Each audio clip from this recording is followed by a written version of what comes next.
Good evening, ladies and gentlemen. Welcome to the Yoick Auditorium and to tonight's performance of the complete works of William Shakespeare, abridged. I'd like to make a few brief announcements before we get underway.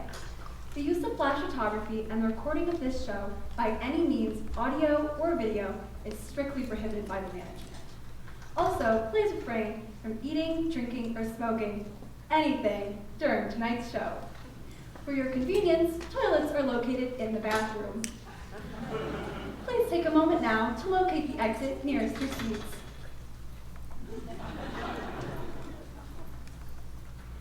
If the theater were to experience a sudden loss of pressure, oxygen masks will drop automatically. Simply place the mask over your nose and mouth and continue to breathe normally. If you're at the theater with a small child, please place your own mask on first and let the little bugger fend for himself. My name is Claire Camblin, and tonight our company will perform a feat which we believe to be unprecedented in the history of theater.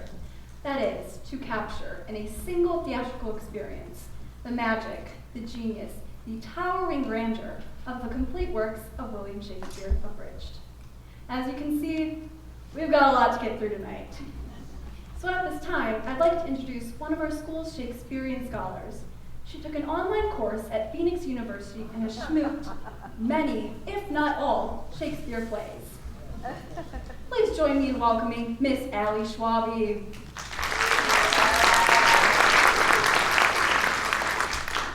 Thank you, Claire. Good evening, ladies and gentlemen. William Shakespeare, playwright, poet, actor, philosopher, a man whose creative and literary genius have had an immeasurably profound influence on the consciousness and culture of our English-speaking world. And yet, how much do we inhabitants of the 21st century know and appreciate the tremendous body of work contained in this single volume? Well, not nearly enough, I tell you. I believe I could illustrate this point by conducting a brief poll here among the audience. Bob, if I may have the house lights for just a moment, please. Ah, that's better. Now, you are a theater-going crowd, no doubt of above-average cultural and literary awareness, and yet, if I may have a brief show of hands, how many of you have ever seen or read any play by William Shakespeare? Any contact with the bard whatsoever, just raise your...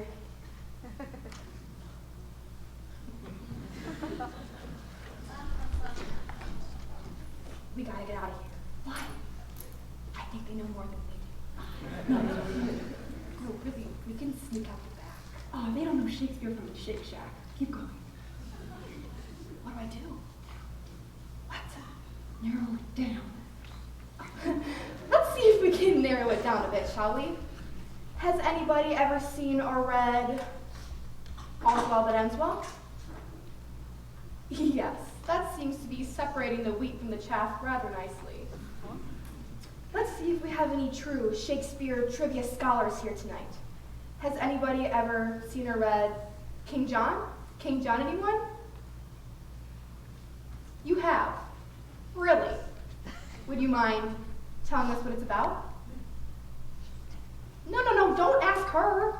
It's about a hunchback. This is exactly what I'm talking about. How many of you are here just to get extra credit in Mr. Paylelly's English class? Oh, you laugh, ladies and gentlemen, you scoff. But let he among you who is free from sin live in a glass house. Ladies and gentlemen, our society's collective capacity to comprehend, much less attain, the genius of a William Shakespeare has been systematically shrunken by sitcoms, compromised by computers, vandalized by video games, and insulted by Instagrams. But have no fear, your intellectual salvation is here. Sing it, sister. We descend among you on a mission from God and the literary muse to spread the holy word of the bard to the masses. Testify. To help you take those first halting steps out of the 21st century quagmire of reality shows and into the future. Amen! A glorious future. A future where manly men wear tights with pride. Yeah, that's right. A future where this book will be in every hotel room in the world. This is my dream, ladies and gentlemen, and it begins here, tonight. Join us in taking those first steps down the path toward the brave new world of intellectual redemption by opening your hearts. Hallelujah! Now, on with the show, and may the bard be with you. Thank you.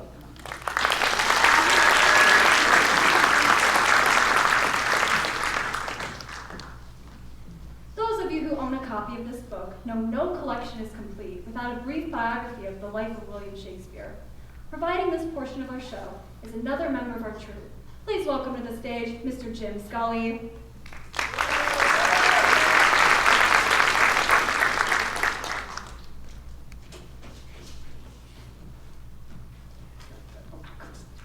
All right, bring in order.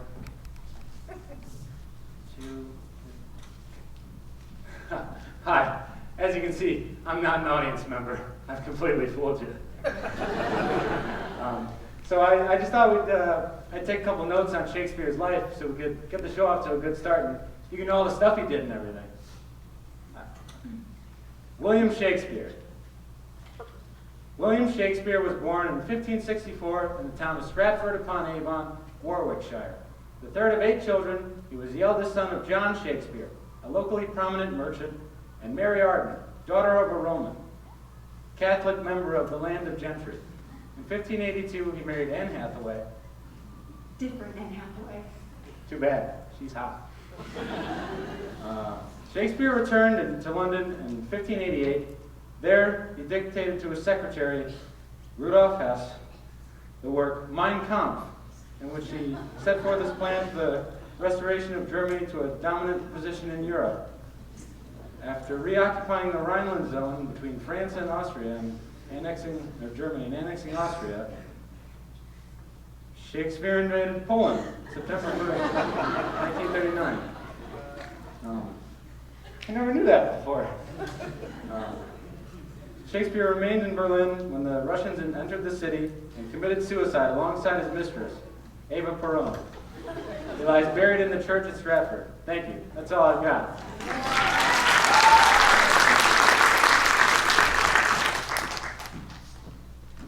Now, without further ado, we are proud to present the complete works of William Shakespeare.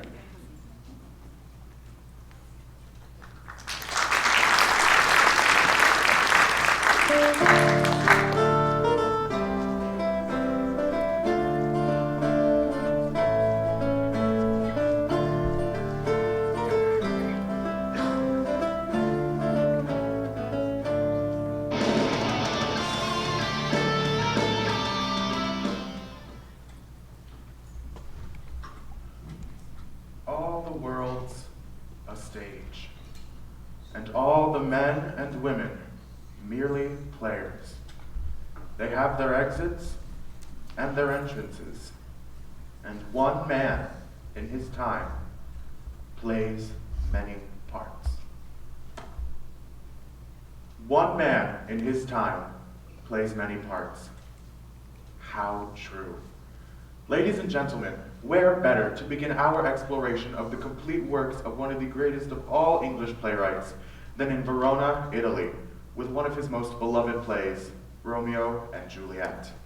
Our troupe will be attempting to portray all of the major scenes of Romeo and Juliet while I fill in with bits of narration. We begin with the prologue.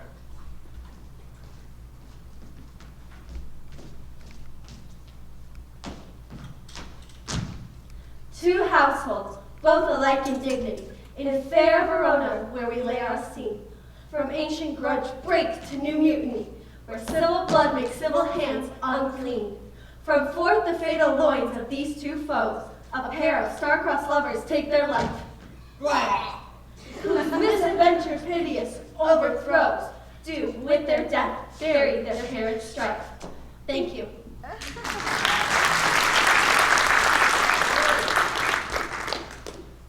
Act 1, Scene 1. In the street meet two men, tall and handsome. One, Benvolio, the other named Samson. Their hatred fueled by an ancient feud, for one serves Capulet, the other Montague. Oh, I like to rise when the sun she rises early in the morning. I had a little doggy, and his name was Mr. Jinx. I sent him to the grocery store to fetch a pound of figs. Ooh, it's him. I swear to God, I'm gonna kill him. I hate his guts. Oh, I hate his guts, hate his family, hate them all. Do you bite your thumb at me, sir? No, sir. I do bite my thumb. Do you bite your thumb at me, sir? No, sir. I do not bite my thumb at you, sir. But I do bite my thumb. Do you quarrel, sir? Quarrel, sir? No, sir. But if you do, sir, I am for you. I serve a good a man as you. No better. Yes, better. You lie!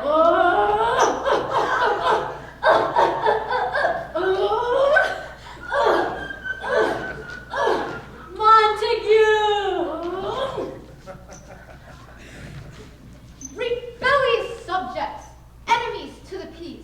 Uh-oh, Prince. Throw your mistempered weapons to the ground. Buzzkill. You, Capulet, shall go along with me. Benvolio, come you this afternoon to know our farther pleasures in this case. Brown nose, jerk face. Oh, where is Romeo? Saw you him today? Right glad I am he is not at this rate. Oh, but see he comes. Romeo, he cried. I'll know his grievances or be much denied. Good morrow, cuz. Is a day so young? But new struck 9. Ay me, sad hours seem long. What sadness lengthens Romeo's hours? Not having that, which having makes them short. In love. Out.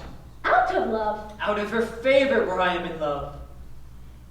Alas, that love, so gentle in its view, shall be so rough and tyrannous in proof. Alas, that love, whose view is muffled still, should without eyes see pathways to his will. Oh. Go ye to the feast of Capulet. There sups the fair Rosalind, whom thou so lovest with all the admired beauties of Verona. Go thither and compare her face to the one I show. Oh, baby. And I shall make thee thy think thy swan a crow.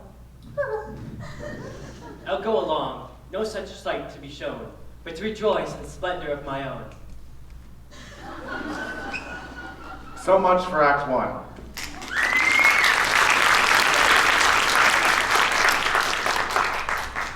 Wasn't that good? And now to the feast of Capulet, where Romeo is doomed to meet his Juliet. La, la, la, la, la, la, la. Oh, she doth teach the torches to burn bright. Then my heart loved till now, first swear at sight, for I ne'er saw true beauty till this night. Oh, wow. If I could fain with my unworthiest hand, this holy shrine, the gentle fine as this, my lips, two blushing pilgrims, ready stand, to smooth their rough touch with a tender kiss. Good pilgrim, you do wrong your hands too much, which mannerly devotion shows in this. For saints of hands, the pilgrim's hands do touch, from palm to palm is holy palmer's kiss. Have not saint lips and holy palmers too? I, pilgrim, lips that they must use in prayer. Oh then, dear saint, let lips do what hands do. Saints do not move, though grant for prayer's sake. And move not while my prayers affect thy faith. Then from my lips the sin which they have took. Sin from my lips? Oh, trespass sweetly urged. Give me my sin again. Look, I want to kiss you, man. It's in the script. You kiss my hook. Tell me better. Is she a Capulet? Aye, so I fear. The more is my unrest. What are you doing? The balcony seat. But soft. What light through yonder window breaks? Oh, Romeo, Romeo, wherefore art thou, Romeo? Deny thy father and refuse thy neighbor if thou wilt not. Be what sworn my love, and now no longer be a Capulet. What's in the name anyway? That which we call a nose by any other name would still smell, so Romeo would, oh Romeo, Romeo, doff thy name, which is no part of thee, take all myself. Okay, now. I take thee at thy word. Call me but love, and I shall be new baptized. Henceforth I shall never be Romeo. What did you just say? Call me but love, and I shall be new baptized. Henceforth. Call you butt love? Henceforth I shall never be Romeo. Okay, your butt love. What man art thou? Art thou not Romeo? And a Montague? Neither for me, if either thee dislike. Dost thou love me then? I know thou wilt say aye, and I will take thy word. Yet if thou swearest, thou mayst prove false. O Romeo, if dost thou love, pronounce it faithfully. Lady, by yonder blessed moon, I Oh, swear. swear not by the moon! What shall I swear by? I don't know. Her.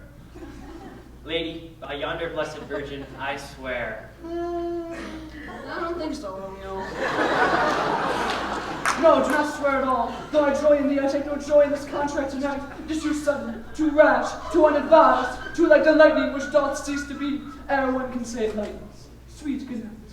Oh, will thou leave me so unsatisfied? What satisfaction canst thou have? The exchange of thy love's faithful vows for mine. I gave thee mine before thou didst request it.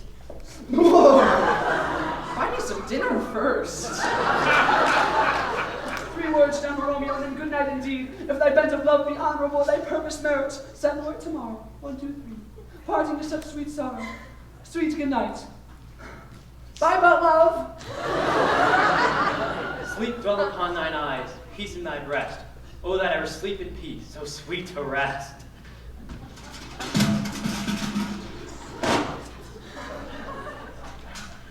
Lo, Romeo did swoon with love, by Cupid he'd been crippled.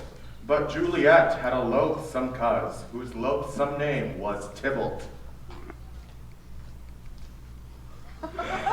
Romeo, psst. The love I bear thee can afford no better term than this. Thou art a villain, therefore turn and draw. Tybalt, I do protest. I never injured thee, but love thee better than thou canst devise. Thou wretched boy, I am for you. Oh, I am slain.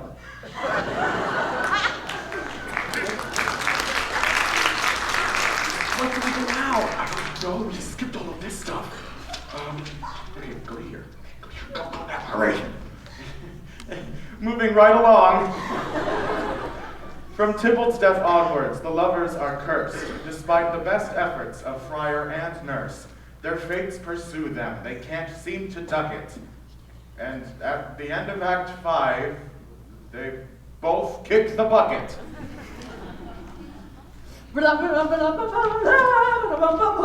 Whoa! Gallop apace, you fire-footed steeds, and bring in cloudy night immediately. Oh, come, civil knight, come, Romeo. Oh, night. Oh, night. Come. I didn't write it. And bring me my Romeo. Oh, it's my nurse. Now, nurse, what news? Romeo, alack the day, he's gone, he's killed, he's dead. Can heaven be so envious? Romeo, whoever would have thought of Romeo? What devil art thou to torment me thus? This torture should be roared in dismal hell. Hath Romeo slain himself? He's gone, he's killed, he's dead. I saw the moon. I saw it with my own eyes. God save the. Oh no. God save the. Oh. God save the mark. God save the mark. Here, in his manly breast. Oh God, the general trumpet sound, the general doom! No, Juliet. No. Tybalt is gone and Romeo is banished. Romeo who killed Tybalt, he is banished. Oh God, did Romeo's hand shed Tybalt's blood? It did, alas, the day it did. Thank you. Now Romeo is banished, whom Tybalt would have slain, and Tybalt is dead, who would have killed my husband. Oh, what am I going to do? I wish someone would come and advise me. I said I wish someone. Oh, hi, Friar Lawrence. Tybalt's slain and Romeo's banished, and I've got cramps. Julietta, I already know thy grief. Take a thou a dish of wine, and this it is still liquor. Drink a thou offer, and presently, through all of thy veins, shall run a cold and a drowsy humor. I feel a cold and a drowsy humor running through my veins. I'm told you so. Thanks, Obi-Wan.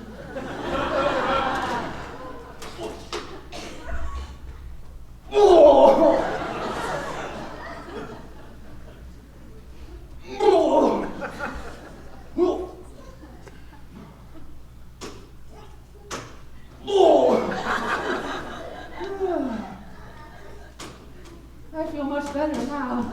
Ooh, pretty colors. Just say no! Oh no! My love! My wife! Oh! Just keep going, keep going. Death that is sucked the honey of thy breath. Hath no power yet upon thy beauty.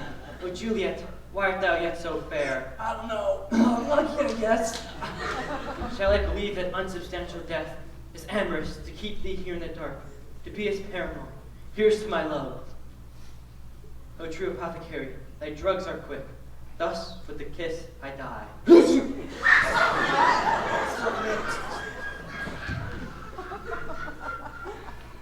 Thus, with the kiss, I die. Oh, get over it.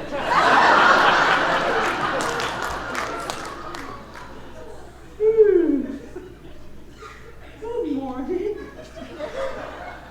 Where's my love? What's this? A cup enclosed in my true love's hand. I see poison hath been his timeless end. Oh, churl, drunk all and left no friendly drop to help me after. Then I'll be brief. Oh, happy dagger, this is thy sheath. Well, that's Romeo for you. Yes, it is.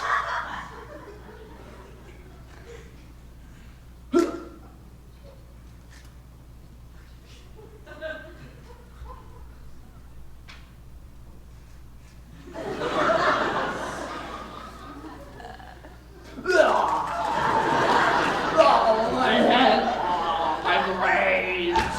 Rest! And let me die. The end! Epilogue.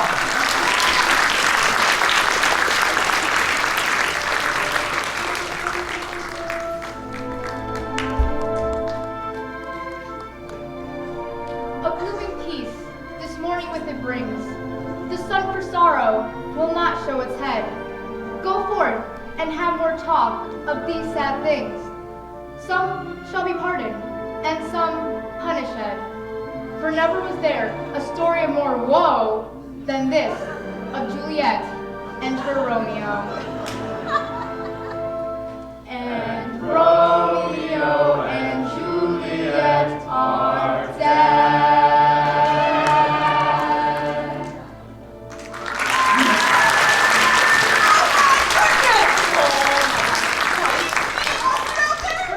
His wig, oh my god. I know! And Andrew, I know Thanks, that. Kiana and Olivia. oh Thanks. my god, awesome. You guys want to know the best part about it? What? Well, we got it done in 12 minutes. Oh, nice. Do you have a phone or something I can I've borrow? got a calculator. I guess that works. Okay. So let's see, at this rate, we'll be done in, well, 12 times 37, and of course divided by 60, is 7 hours and... Okay, well, Romeo and Juliet is a classic, unlike one which Shakespeare wrote as a 24-year-old starving artist, desperate for a hit, yet too poor to know where his next meal was coming from. It is no surprise that an obsession with food dominates his first tragedy, the primitive revenge drama, Titus Andronicus. Now, we wanted to present it as a cooking show. However, the censors found it too gory and offensive, so it was cut. Inexplicably, it was the biggest hit of Shakespeare's lifetime. It seems he was going through a Quentin Tarantino phase. Now, the income from Titus allowed Shakespeare to move on to more mature plays, as we now present the dark and brooding tragedy, Othello, the Moor of Venice.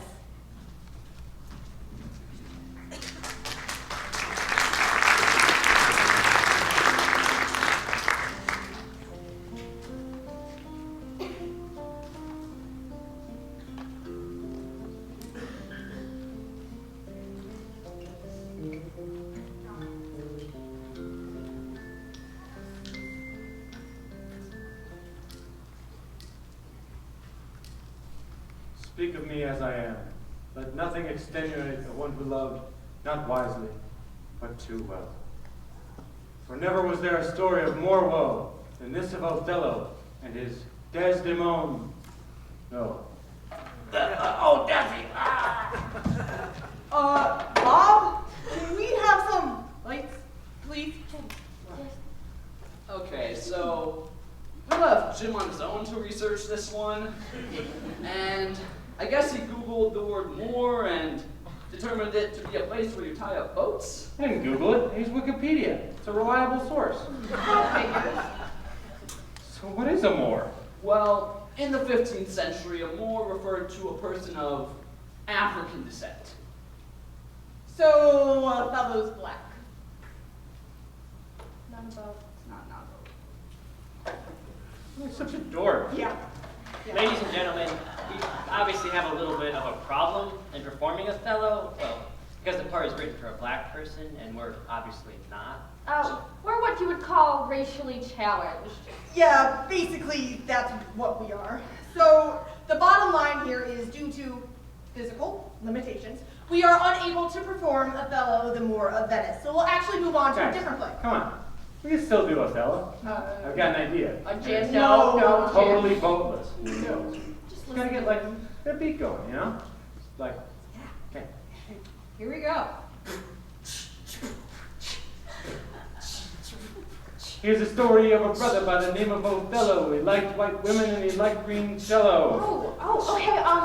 And a punk named Iago who made himself a menace because he didn't like Othello, the Moor of Now Venice. Othello got married to Desdemona. But he took off for the wars and he left her alone. It was a grown-up. Amona! He left her alone. He didn't write a letter and he didn't telephone her. Othello loved Desi like Adonis loved Venus. And Othello died loved Othello because he had a big sword. But Iago had a plan that was clever and slick. He was crafty. He was He sly. was sort of a jerk. He said, I'm going to shaft the Moor. How you gonna do it? Tell us! Well, I know the strike flaws. They True, do damn that. Do I need a dough? I need a kind of schmo. So we find a chump sucker by the name of And Cassio. he plants on him Desdemona's handkerchief. And now Othello gets a one just made ish while he been out fighting, commanding an army. Are Desi and Cass playing hide the salami? Salami? So we come back home and we smuggle the biatch. And he thinks he pulled it off without a But hiatus. there's Amelia at the Who door. we met at Who fall. say you, big dummy? She weren't no hoe. She was good. She was clean. She was virginal too. So I have to go make a face turn blue. It's true. It's you. Know what you're gonna do. And Othello say, Damn, this is getting pretty scary. So he pulled out his blade and committed Harry Carey. play that funky music, white boy. So Iago got caught, but he tried to cut the plea. Loaded up his bags. Moved to Beverly Hills, that is.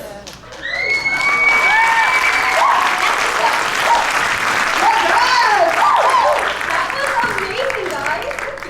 Why don't we take a break from all this heavy tragedy and move on to the comedies for a while? Alright. Now, when it came to the comedies, Shakespeare was a genius at borrowing and adapting plot devices from different theatrical traditions. That's right. These influences include the Roman plays of Plautus and Terence, Ovid's Metamorphoses, which are hysterically funny, or not, including the rich Italian tradition of commedia dell'arte. Oh, scusa, arte. Sorry, arte. So basically, Shakespeare stole everything that he wrote. Wait, he plagiarized? Well, plagiarized is kind of a strong word. Distilled, maybe. Yeah, he distilled the 3 or 4 funniest gimmicks of his time, and he milked them into 16 plays. You see, essentially Shakespeare was a formula writer. Once he found a device that worked, he used it. Over and over and over again. And you know, I can never tell them apart. Like, what's the one with, I think there's identical twins, a shipwreck, and a wedding at the end? All of them. So, Mr. Shakespeare, the question we have for you is this. Why did you write 16 comedies when you could have just written one?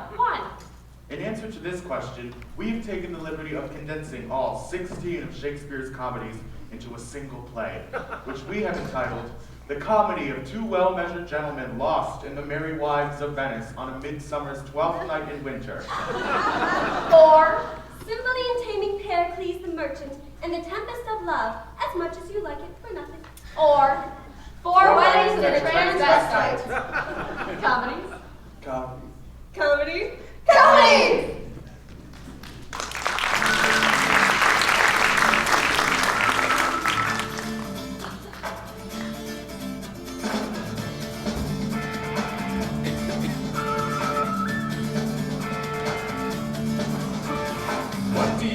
drunken sailor? What can you do with a drunken sailor? What can you do with a drunken sailor early in the morning? Way, hey, let's rise his way, hey, let's rise his way, hey, let's rise early in the morning. Shave his belly with a rusty razor, shave his belly with a rusty razor, shave his belly with a rusty razor early in the morning. Way, hey. Act 1. A Spanish duke swears an oath of celibacy and turns the rule of his kingdom over to his sadistic and tyrannical twin brother. He learns some fantastical feats of magic and sets sail for the golden age of Greece, along with his daughters, two beautiful and virginal sets of identical twins. While rounding the heel of Italy, the duke's ship is caught in a terrible tempest, which in its fury casts the duke up on a desert island, along with the loveliest and most virginal of his daughters. Oh, Father, I am so lonely and pubescent on this island. This innocent vision of loveliness stumbles into a dark cave where she is molested by an inhuman green monster who is either a man, a fish, or both. Act 2. The long-lost children of the Duke's brother, also, coincidentally, two sets of identical twins, have just arrived in Italy. Though still possessed of an inner nobility, they are ragged, destitute, penniless, flea-infested shadows of the men they once were. And, in the utmost extremity, are forced to borrow money from an old Jew, who deceives them into putting down their brains as collateral on the loan. Such a deal. Meanwhile, the four brothers fall in love with three Italian sisters. Two of whom are contentious, sharp-tongued little shrews, while the other is a submissive, air-headed little bimbo. Act 3. The identical daughters of the Duke wash up onto the shores of Italy, disguise themselves as men, and become pages to the shrews, and matchmakers to the Duke's brother's sons. They lead all their lovers into a nearby forest, where, on a midsummer's night, a bunch of mischievous fairies squeeze the aphrodisiac juice of a hermaphroditic flower into the shrew's eyes, causing them to fall in love with their own pages, who, in turn, have fallen in love with the Duke's brother's sons, while the queen of the fairies seduces a jackass, and they all have a lovely eye-opening experience. Act 4. The elderly fathers of the Italian sisters, finding their daughters missing, dispatch the messages to the pages, telling them to kill any man in the vicinity.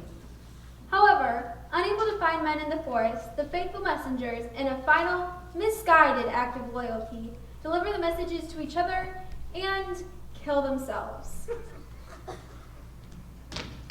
Can we die a little faster? I got a bar mitzvah to go to. Meanwhile, the fish creature and the Duke arrive in the forest disguised as Russians and, for no apparent reason, perform a two-man underwater version of Uncle Vanya. Oi! Act 5.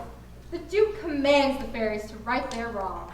The pages and the bimbos get into a knockdown, drag-out fight in the mud, during which the pages' clothes get ripped off, revealing smoking hot female bodies. Woo! The Duke recognizes his daughters. The Duke's brother's sons recognize their uncle. Hey, The magician turns the monster into the next governor of Illinois. And they all get married and go out to brunch. Except for the old Jew, who exits pursued by a bear. Oi, the bear!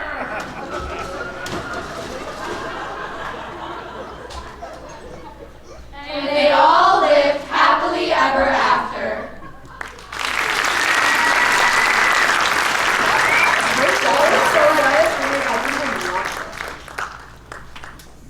Plays in what, 5 minutes? Not bad. Yeah, but if you want to get out of here before midnight, we have to get back to the tragedies. What? The tragedies! Oh, darn the tragedy.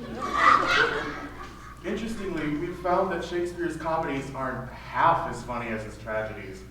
Take, for example, Shakespeare's Scottish play, Okay,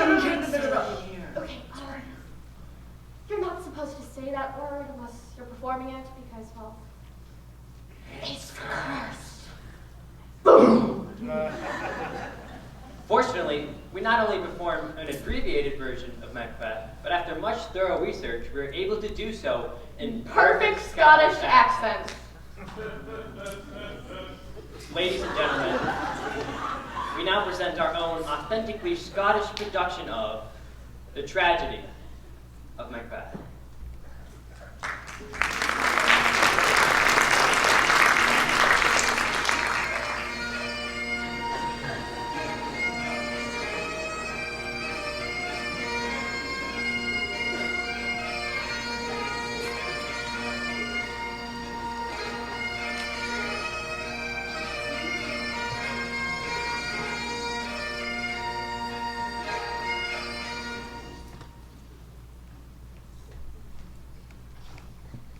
Double toiling trouble. Stay in perfect Max Bacon. Tell me, Mac more.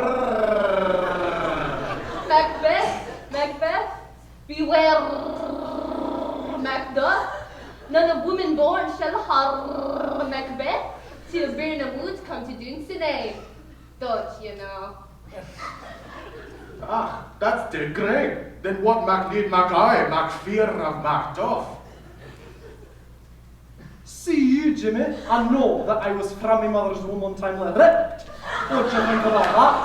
Oh, that's bloody disgusting. Lay on your grey hag's face.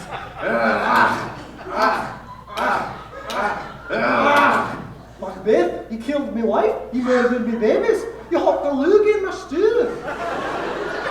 Ah, I did lie. Ach, aye, you did. I had to throw half of it away.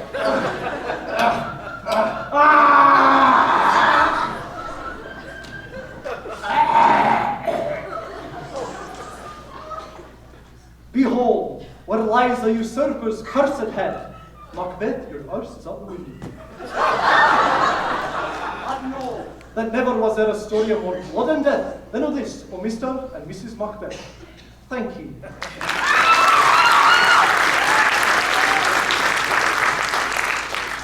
Meanwhile, Julius Caesar was a much beloved tyrant All hail Julius Caesar.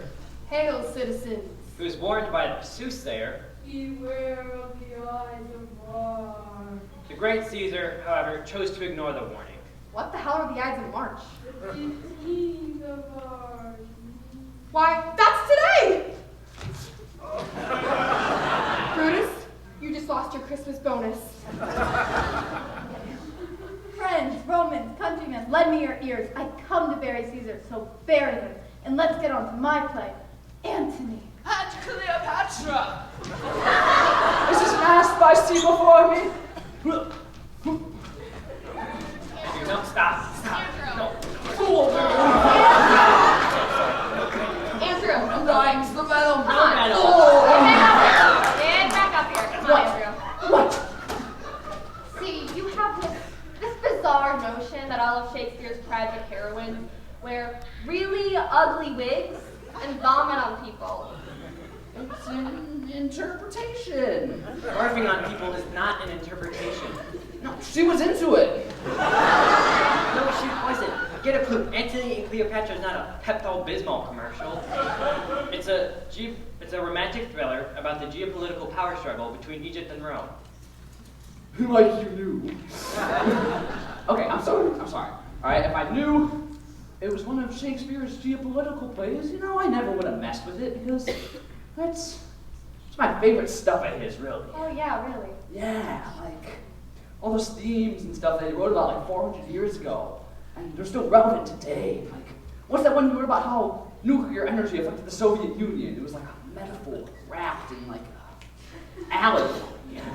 Andrew, Shakespeare never wrote anything about the Soviet Union. No, but he did. It was super cool. It was Chernobyl Kinsman. That was it. You know, there's all this kingdom of Chernobyl and this nuclear power plant that broke down and polluted all the air and water of all the neighboring kingdoms. But the king of Chernobyl didn't even happen, even though it totally did, because you know all the peasants were going like second heads and stuff. Come on, you know What are you talking about? What? Sir Noble Kinsman, it was intense. No. Andrew, Shakespeare wrote 2 noble kinsmen. Not the number 2. Not Chernobyl kinsman. 2 noble kinsmen. 2 noble kinsmen. Say it with me. 2 noble kinsmen. No, it's 2. Okay, fine. What's 2 noble kinsmen about? It's about a girl who goes insane with the fear that her boyfriend is going to be eaten by wolves and her father hanged.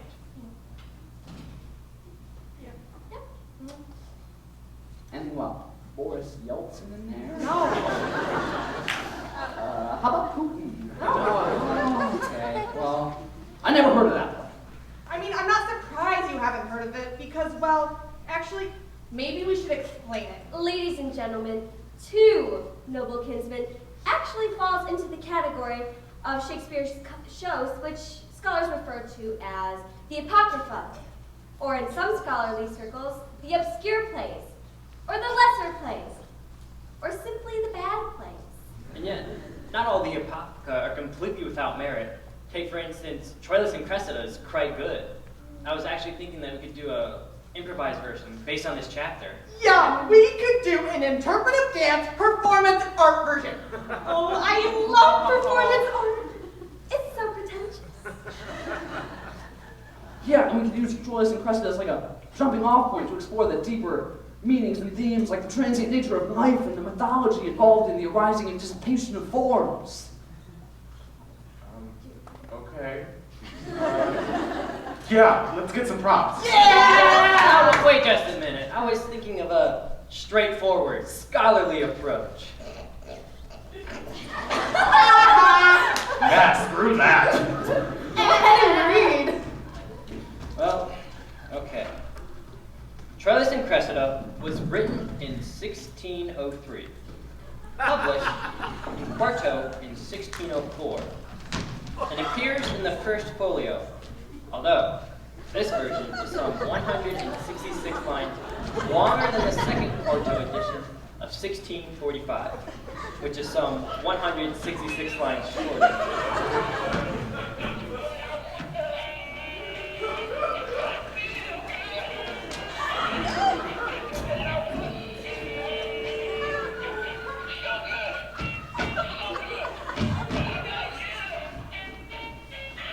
Guys, no, stop.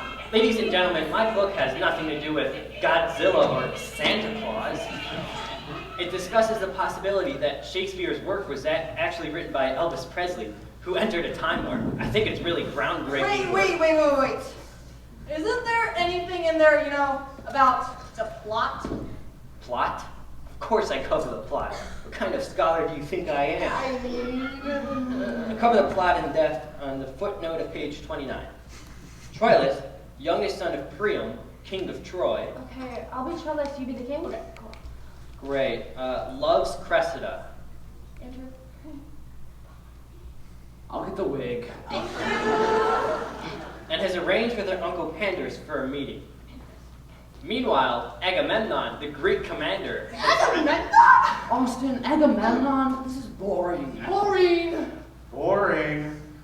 I mean, this is the type of stuff that kids hate to learn in school because it's so, what's the word? Oh yeah, boring. Like, as soon as you said that Agamemnon, I was asleep, okay? I'm sorry. Ladies and gentlemen, I told these guys backstage before we went out, I said I was not going to do dry, boring, vomitless Shakespeare for these people. Because, just turn them off to Shakespeare, really.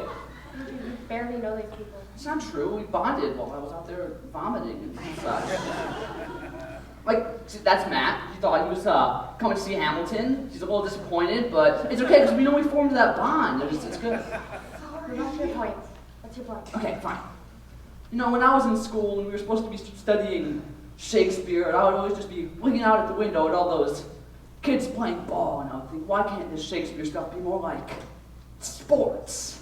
Sports? What do you mean?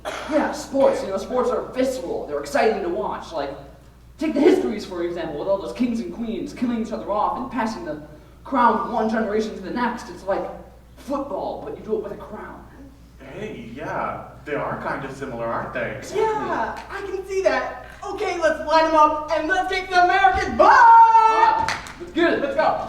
Let's go.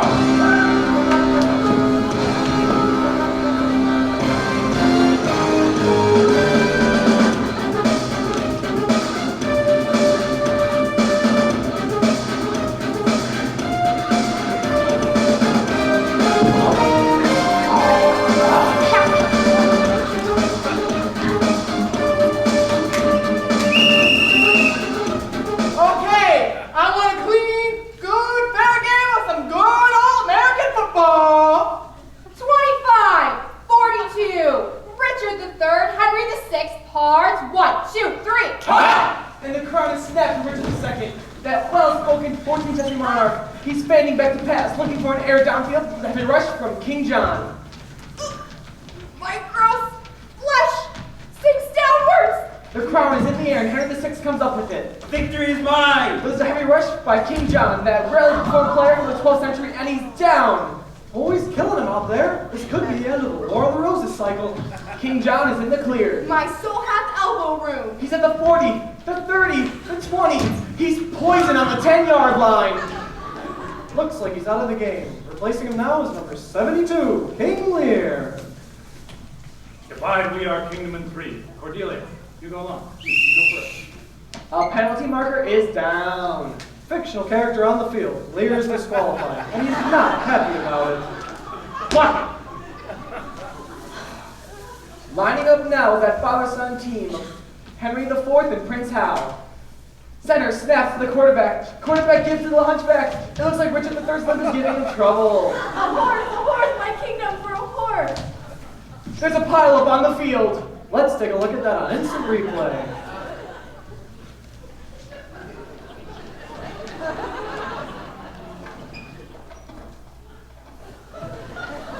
Well, Giancarlo, looks like it's supposed to be like conduct. Looks like unnecessary roughness to me, Francesco.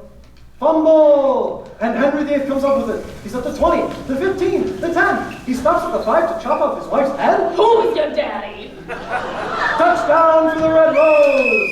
Oh my, you gotta believe this is the beginning of a Tudor dynasty.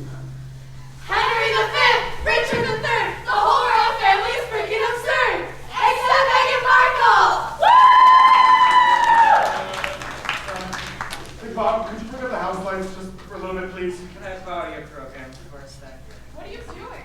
I want to check a list of the plays. I think we might have done them all already. Really? Oh yeah. I guess we can let you out a little early tonight. That's nice. Because you see, we did the histories just now. And we covered the comedies all at once. Okay, that just leaves the tragedies. Titus Andronicus we mentioned with all the blood. Romeo and Juliet we did. Julius Caesar, Troilus and Cressida, right? King Lear was in the football game. Right, and we also rapped Othello. Macbeth we did with the Scottish accents. What about Antony and Cleopatra? Yeah, I vomited on that girl right there. Yeah, okay. Timon of Athens I mentioned. Ooh, Coriolanus.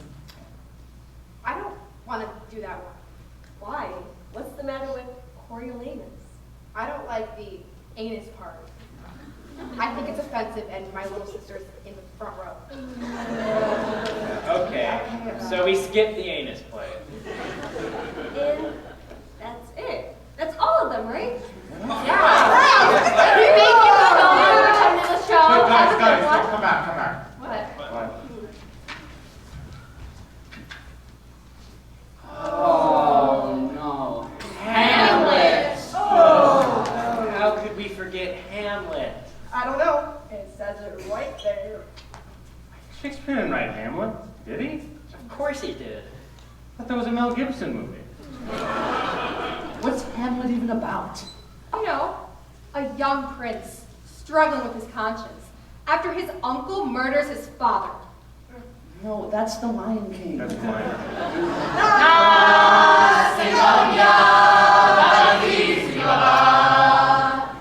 Ladies and gentlemen, 36 plays down, 1 to go. Perhaps the Daniel. play is such. What, Andrew, what? You know, Hamlet's just a really serious and hardcore play. I just don't think I'm up for it right now. What do you mean? We just did 36 plays already. This is the last one. Just, you know, that football game must be really physically and emotionally draining. I just don't think I can do it justice. Do it justice. Where have you been all night? We just have to do it. I don't want to do it. Yeah, me neither. I mean, there's so many words and ideas. Look, our show is called The Complete Works of William Shakespeare. I think they'd like to see Hamlet.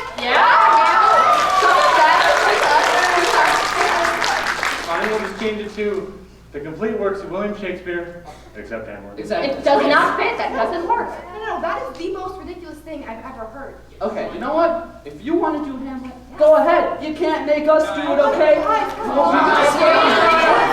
going to do that? Why? Going to come on in. You guys are good. What did we count sixth graders? I don't know. Come on, guys. We're doing Hamlet. Please play nice. Fine. All right, have a cow. Here's your program back. Sorry, it got a little trashed. Okay, we need to start the guard scene, yes? So we'll need Bernardo. Cool. And I'll be Horatio? Cool. Right, and we'll also need Rosencrantz and Guildenstern. Nah, we can skip them. They've got their own play. Hey, wait, Guys, wait, hold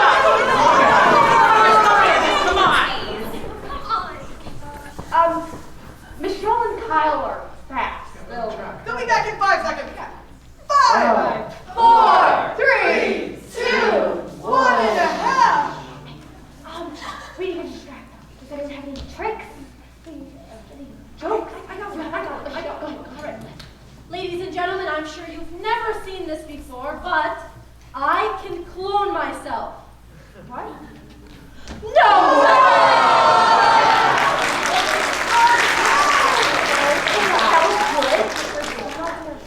Read a joke? Joke? I don't have a So two termites walk into a bar and they say, "Is the bartender here?" Okay, I have a good joke. Okay. So there's this proctologist. No. Okay. All right, ladies and gentlemen. I've invented a new word. Plagiarism. Hey! So why don't we spice things up a little bit with a magic trick? Hey, Daniel, can I get your assistance? Okay.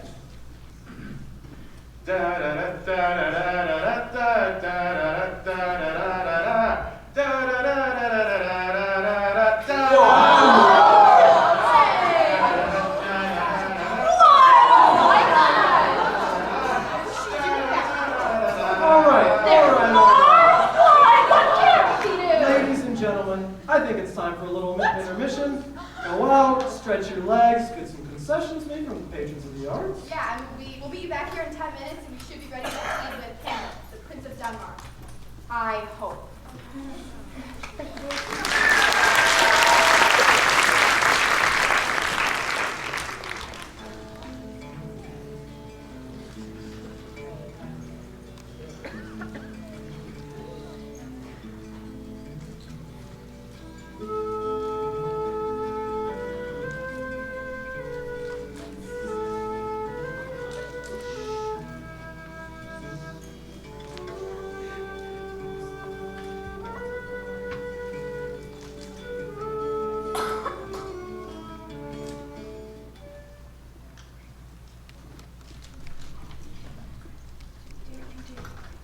Hey guys, so hope intermission went well.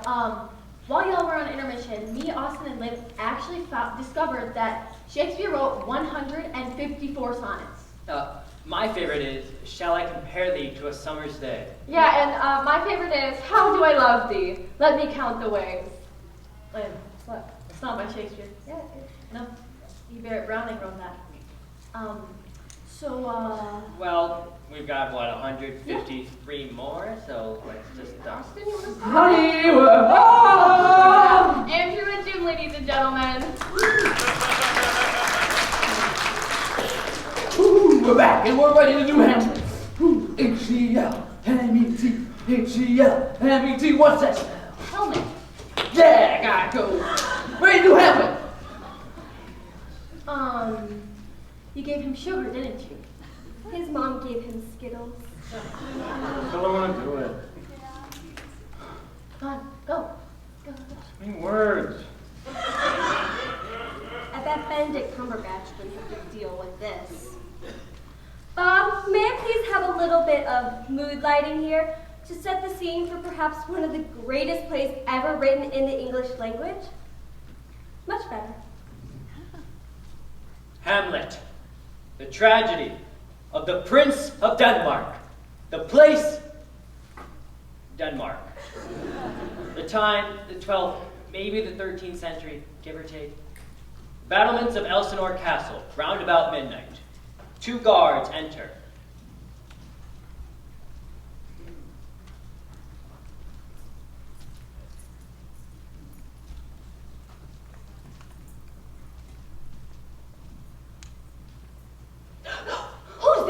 Nay, answer me. Stand and unfold yourself. Long live the king. Bernardo. Yes? Get thee to bed, Horatio. 'Tis now struck 12. For this relief, much thanks. Good night. Peace. Break thee off. Look where it comes. Mark it, Horatio. It will be spoke to. What art thou? By heaven I charge thee. Speak. Tis gone. I was about to speak as the cock crew. Break we our watch up. And by my advice, let us impart what we have seen tonight unto Hamlet, the Prince of Denmark.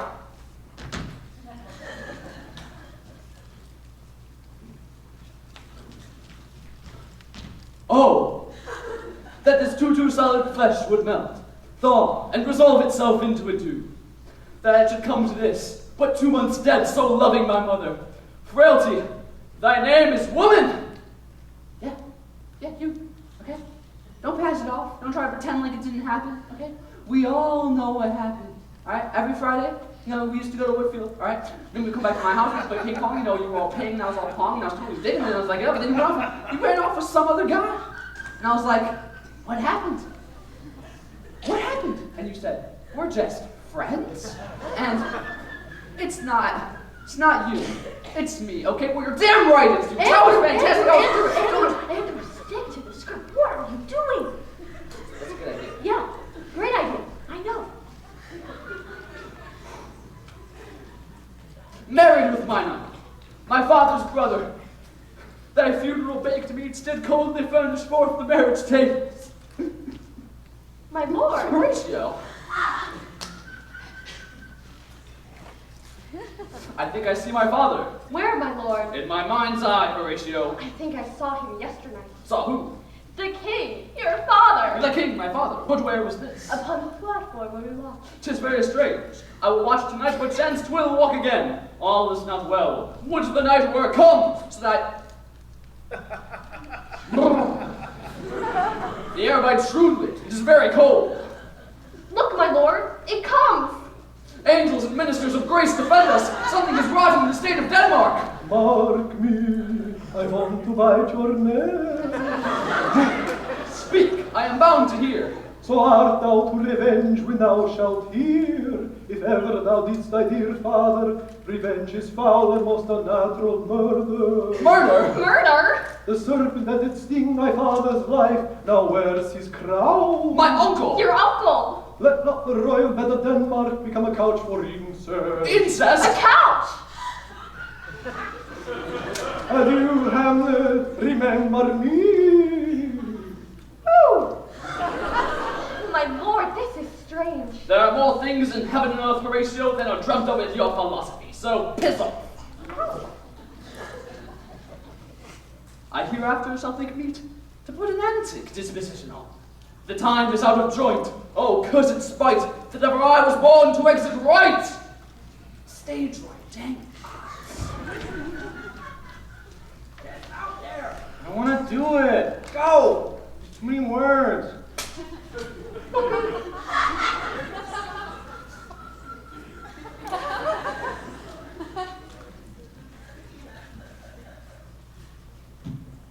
Neither a borrower nor a lender be.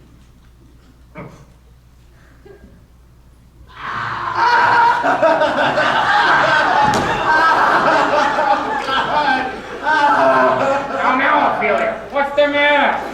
My lord, as I was sewing in my closet, Lord Hamlet with his doublet all embraced, no hat upon his head, pale as his shirt, knees knocking each other, and with a look so piteous and purpose as if he had been loosed out of the gates of hell to speak of horrors, he comes before me. Mad for thy love? I know not. Why, this is the very ecstasy of love. I have found the cause of Hamlet's lunacy. For brevity is the soul of wit, I shall be brief. He is mad. Look you, where the wretch comes reading. Away, I beseech thee. How does my good Lord Hamlet? Well, government. Do you know me, my lord? Excellent, well. You're a fishman here. What do you read, my lord? Words. Oh, this is madness. There is method in it. Daddy, the players are here and they want to talk to you right away, so you better get back here because they want something. I mean, I don't know what they want, but you better hurry. Kids.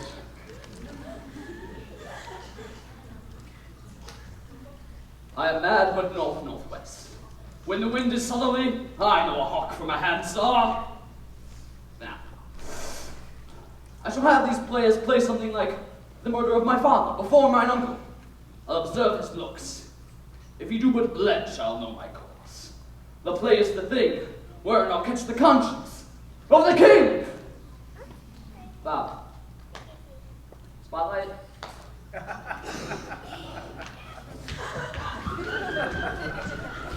Of the king! Guys. This is morning, okay? Shut up. To be. Or not to be. Guys. Oh, shut up, don't you understand? To be. I can't do it. Bob, can we have some stage lights, please? What's wrong?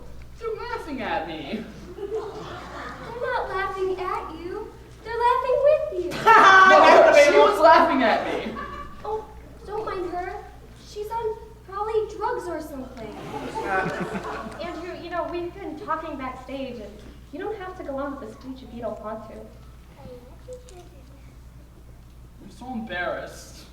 Ladies and gentlemen, you have to excuse him. It's a very heavy and emotional speech, and, well, he's been under a lot of pressure lately. What was happening with the Avengers? Oh, God, Spider-Man! I feel too... So I think for tonight, we're just going to have to skip this speech. Oh, you should have thought about that before you laughed. Sorry if anybody feels ripped off, but I think it's really an overrated speech anyways. Overrated? I mean, Hamlet is supposed to be thinking about killing his uncle, yet instead, he's talking about killing himself. So we just feel like that kind of weakens the character. So we'll just move on to a later point in the play. Oh, should we move to the play within a play sequence? Yes. Wait a minute. There's that one other speech in Hamlet's, and I don't know if we should cut it. The what a piece of work is man's speech? Oh, yeah, right, okay. Okay, so basically there's this one speech that goes, I have of late, but wherefore I know not, lost all my mirth, foregone all custom of exercise, and indeed it goes so heavy with my disposition that this goodly frame, the earth, seems to me a sterile promontory. This most excellent canopy, the air, look you, this brave o'erhanging firmament, this majestic roof threaded with golden fire, why it appears to me no more than a foul and pestilent congregation of vapors. What a piece of work is man, how noble in reason, how infinite in faculty, in form and moving, how express and admirable, in action, how like an angel, in apprehension, how like a god, the beauty of the world, the paragon of animals, and yet to me, what is this quintessence of dust? Man delights not me.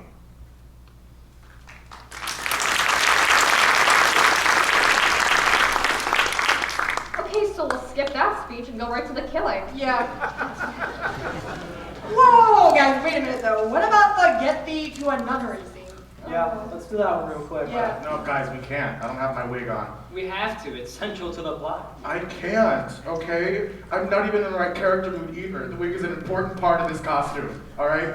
And Ophelia is a very difficult and complex character. No, it's easy. It's not. It is. Anybody can play that character. My mom can play that character. That girl, right there, she can play that character. Well, let's get her to do it.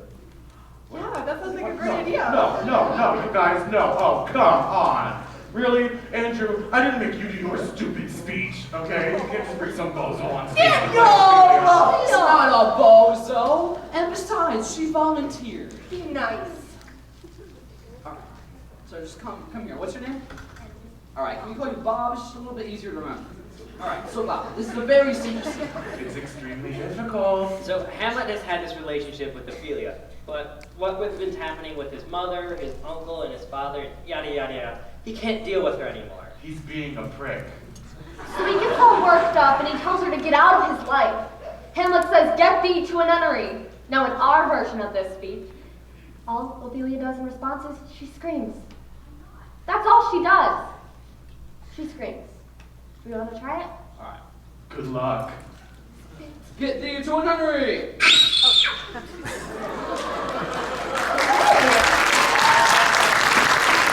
you hear that, Daniel? I thought that was pretty good. Not bad. No, it sucked, really. Okay. I'm sorry. Okay, I don't mean to be catty or anything. It's just, you're not an actress, and frankly, it shows. Okay. You just obviously have no idea what was going on inside Ophelia's head. See, actors use what they call subtext, Bob. Or inner monologue. See, exactly. Okay, and that's what you didn't have. But I think you showed a lot of heart, a lot of courage, a lot of, as Shakespeare would say, chutzpah. Okay, and I think that we could actually workshop this. In fact, Bob, could you bring up the house lights, please? And let's bring out the rest of the cast to help. Yeah, I think we should get everybody involved, create a supportive environment for our friend Bob here. Yeah, maybe we could divide the audience into Ophelia's different parts of her head. Like divide the audience into Ophelia's id, ego, and superego. Oh, like a Freudian analysis. Yeah, like a Freudian analysis. Cool, I'll get the ego. Okay, rest of the cast members go out and coach the audience, okay?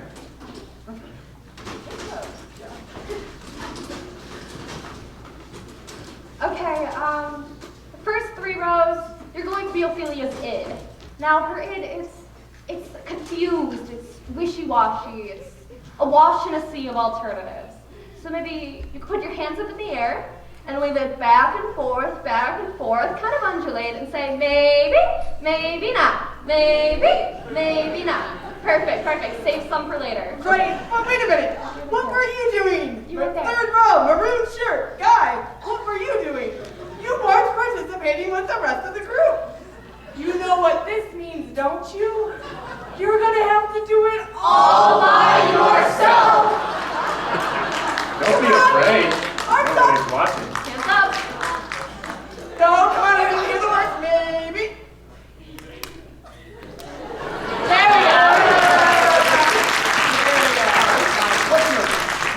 Alright, you want to play Bob? Okay, we're going to play Bob. Alright, so... At this point in the play, Ophelia's ego is kind of flighty. It's confused. It's an ego on the run. Alright, so we're going to have you represent this by actually running back and forth across the stage in front of Ophelia. Just one step, just one time.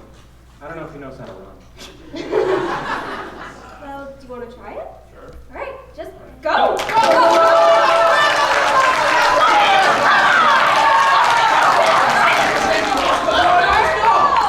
A little bit of an egomaniac.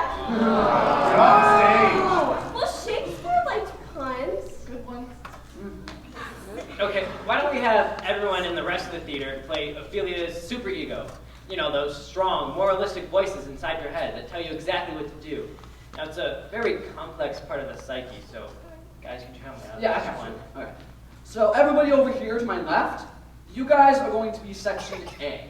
Alright? And then everybody here in the middle, behind the first 3 rows, you guys are going to be section B. And then everybody over here, you guys are going to be section C. There you go. Not too difficult.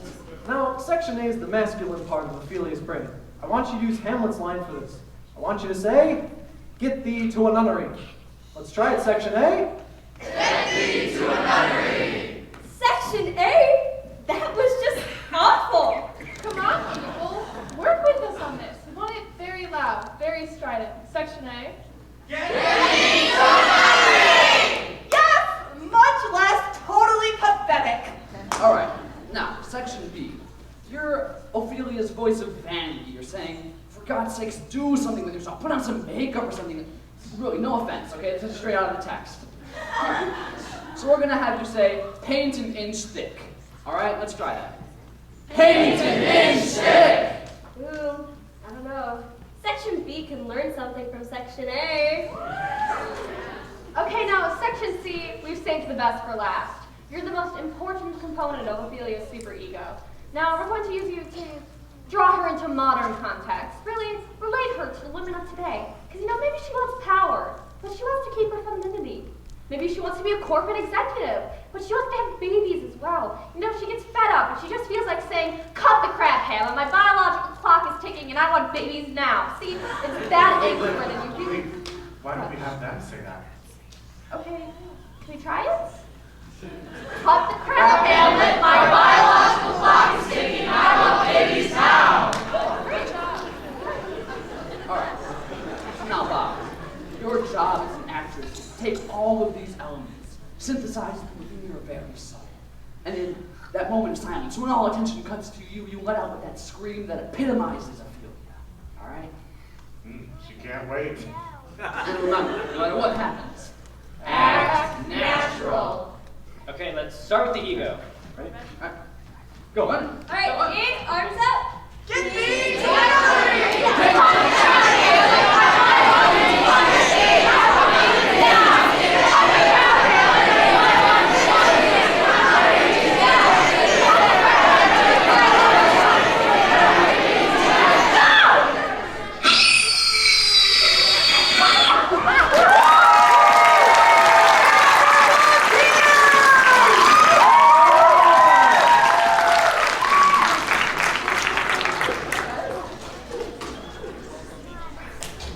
Boy, we really shared something there, didn't we? But we digress. Back to Hamlet. Act 3, Scene 2. The famous play within a play scene, in which Hamlet discovers conclusive evidence that his uncle murdered his father.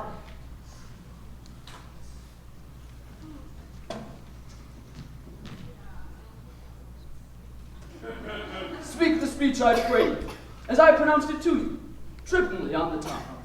Shoot the word to the action to the word, and hold as 'twere the mirror up to nature. Will my lord hear this piece of work? Aye, and the king too, presently. Da da da da da da da da da. And now, how does my cousin Hamlet and my son? Little more than kin, and less than kind. I have nothing with this answer, Hamlet. These words are not mine. Have a seat, my lord. Come on, King of Denmark, You move it, that's friend. my seat. Come on. Thank you. The Royal Theatre of Denmark proudly presents The Murder of Gonzago. My lord, Act 1. It's a puppet show. I love puppets. Oh no, oh no. Do, do, do, do. Oh no, oh no. Do, do, do, do. Oh no, oh no. Whoa. Ooh la la! Hoppa hoppa! Hey, intermission! How likes my lord the play? The lady doth protest too much, methinks. Get it? Get it? He doesn't get it. I'll explain it to you later. My lord, Act 2. You zoom tight.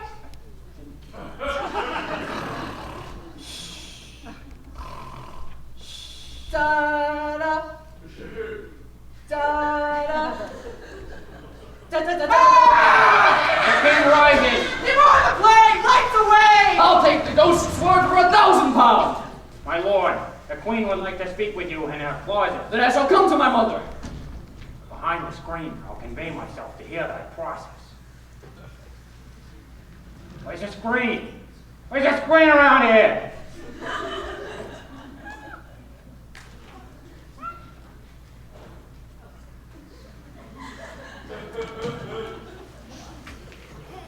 Now, mother, what's the matter? Hamlet, thou hast thy father much offended. Mother, thou hast my father much offended. What wilt thou do? Thou wilt not murder me! Help! Help! Help! Help! How now? A rat!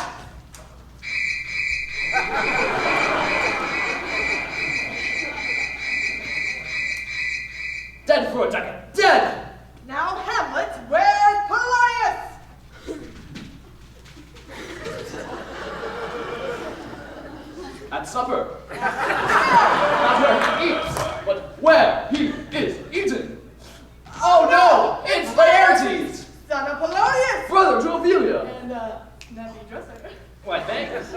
thy vile king. Give me my father. I'll be revenged for Polonius' murder. Ah!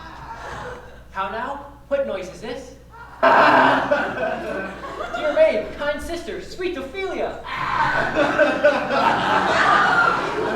They bore him barefaced off the pier with the hey noddy, and on his grave read many a tear with the hey noddy, hot cha.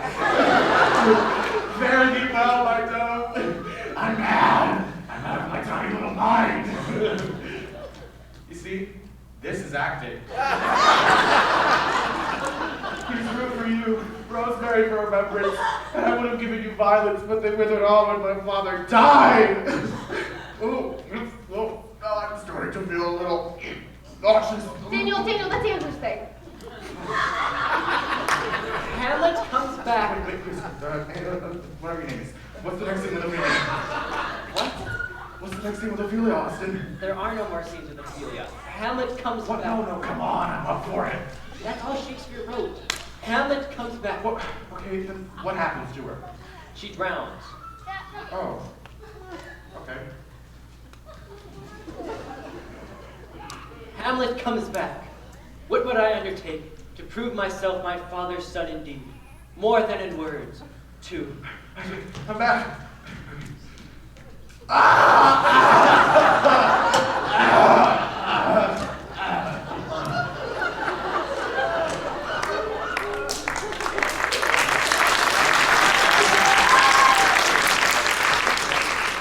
Water on the stage? Mrs. Costello is going to kill you. Too many things. Help me clean it up here.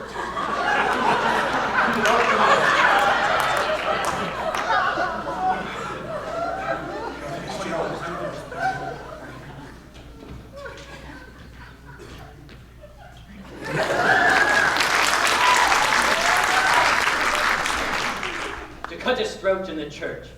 Aye, and to that end, I'll anoint my sword with an unction so mortal that where it draws blood, no cataplasm can save the thing from this compulsion. I don't know what it means.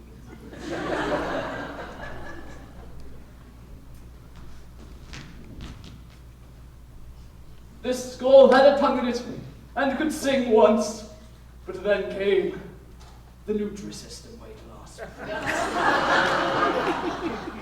Alas, poor Yorick, I knew him well. But soft, here comes the queen. Couch me a while, and mark! Lay her in the earth, and from her fair and unpolluted flesh may violets spring. Sweets to the sweet, farewell. Hold off the earth a while, till I've caught her once more in mine arms. What is he whose grief bears such an emphasis? It is I, Hamlet, the great Dane! Gentlemen, Hamlet, Laertes. The devil take thy soul! I will fight with him until my eyelids no longer wag. The cat will mew, the dog will have his day. Come, give us the foils. Be careful with these boys. They're sharp. One for me. Come, sir. Come, my lord. Look, Beyonce. Where? Here. That hurts. A hit, a very palpable hit. Another hit. What say you? A touch I do confess. Sweet caresses to thy fortune, Hamlet. Madam, do not drink. I will, my lord. I pray you pardon me. It is the poison cup. It is too late.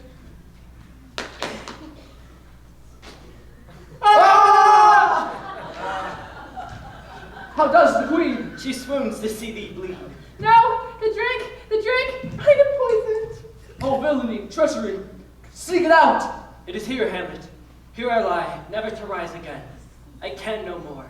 The king's to blame. The point in venom too? Then venom to thy work. Hamlet, I've been thinking. You're grounded. Follow my mother. Die! Ah! Forgive me, Hamlet, for I am justly killed by mine own treachery, and dies. Heaven make thee free. I follow thee. You that look pale and tremble at this chance, that are but mute or audience to this act.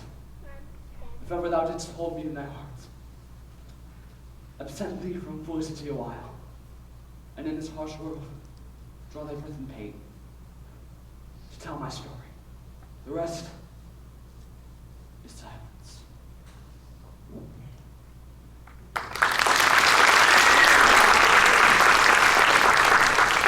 One moment, ladies and gentlemen. All right, ladies and gentlemen, you've been marvelous tonight. We will do it one more time. Without glares. Ladies and gentlemen, we're going to go through Hamlet one more time very quickly. I just want to make a brief announcement because we have some children in the audience. You've seen a lot of props flying back and forth, sword fights, balls that we do. We make this look very easy, but really it's very difficult and very dangerous. Please keep in mind that the cast has been trained in stage combat. And please do not try this at home. Go over to a friend's house. Oh, the stewed solid flesh would melt. I think I saw your father yesterday. Would the night were come? Something is wrought in the state of Denmark. My lord, this is strange. There are more things in heaven and earth, Horatio, so piss off. Ow! To be or not to be, that is the question, my lord. Get thee to another ring. Speak the speech I pray, trippingly on the tongue, as I pronounced it to you. Give her the penny! I'll take the goat's forward for 1,000 pounds. Now, mother, what's the matter? That will not murder me. Help! Help, help. How now, a rat? Dead, Verdict, dead. Now, Hamlet, where's Polonius? At supper. Where's my father? Dead. Sweet Ophelia. Alas, poor York, but soft, here comes the queen. Lay her in the earth. Sweet to the sweet. Hold off the earth a while. It is I, Omelet, the cheese, Danish. The devil take thy soul. Give us the lawyer. Come, one for me. Oh, I am slain. Oh, I couldn't. Die. The rest is silence.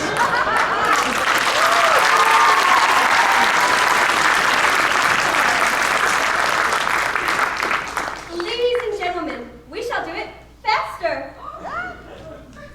Already dead, stabbed, drowned, stabbed, poisoned, stabbed. Silence. Ladies and gentlemen, we've got a marvelous audience tonight. Just for you, we're gonna do it backwards. What? Be sure to listen for the satanic messages.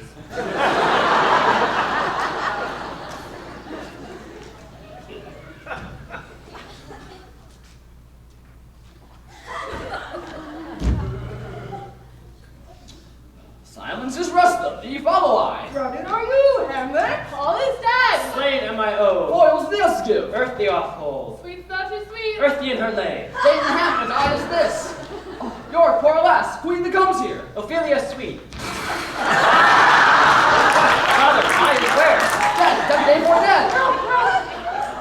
Matter You're what? help, help, help. Matter the what's mother now. Tongue the answering you streets to speak. Play the organ! B2 not or B2. Nunnery at 2 thee gets. Lord, my good. Oh, piss, Horatio. Strange is this, Lord mine. Denmark will stage for the androgynous something. Yesterday's father, you'll saw, I think I, Lord mine. Melt with flesh, solid, 2, this, that. Oh,